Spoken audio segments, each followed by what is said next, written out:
একজন ব্যক্তিত্ব আব্দুল মঈন খান,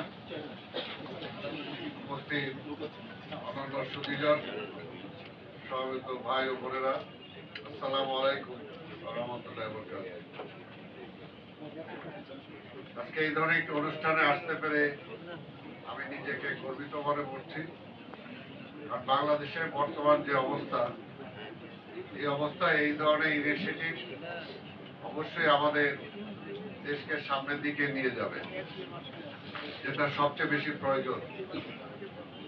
কারণ দীর্ঘ 17টা বছরে বাংলাদেশের প্রায় প্রতিটা প্রতিষ্ঠান ধ্বংসপ্রাপ্ত হয়েছে।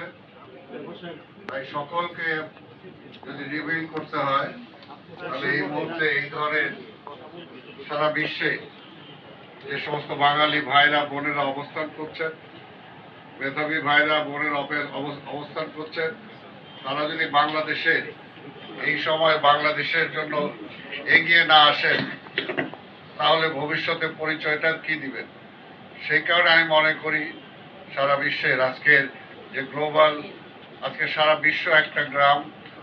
কাজে আমরা যদি নিজেটাকে সেভাবে মনে করি এবং চিন্তা করি যে কয়টা সেক্টরের কথা আপনারা বললেন, আসলে প্রত্যেকটা সেক্টরকেই রিবিল্ড করতে হবে, আবার পুনর্বিন্যাস করে পুনরায়ভাবে গড়ে তুলতে হবে।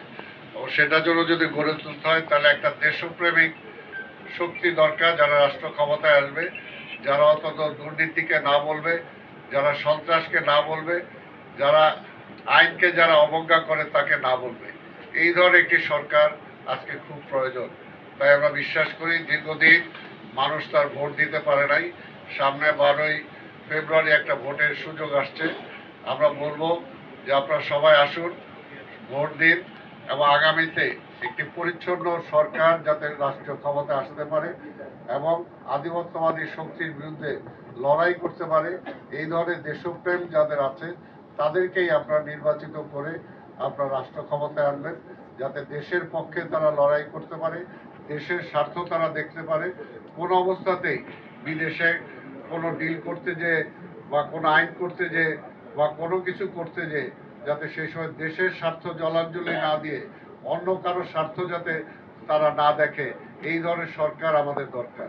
তা আমি যেহেতু অবশ্যই একটি দল করি এবং আজকে আপনারা জানেন যে আমাদের দলের চেয়ারপারসন যে আজকে তারেক রহমান, তিনি আজকে ঢাকার এই যেখানে আমরা সভা করছি এখান থেকে তিনি নির্বাচন করছেন এবং তার প্রধান হিসেবে আমি আপনাদের কাছে অ্যাপিল করতে চাই।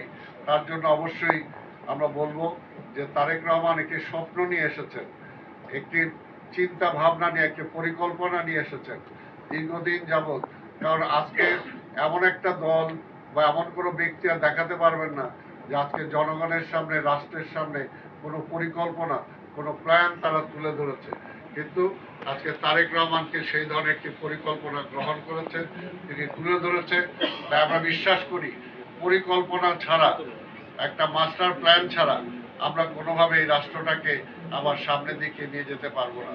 সেই পরিকল্পনা যাতে বাস্তবায়ন করতে পারেন তিনি, সেটার জন্য আপনারা তার সাথে থাকবেন, তাকে সহযোগিতা করবেন, এই আশা পোষণ করে আপনাদের এই উদ্যোগ সফল হোক, এই আশা পোষণ করে আমি আমার বক্তব্য শেষ করছি। খোদা হাফেজ। বাংলাদেশ জিন্দাবাদ।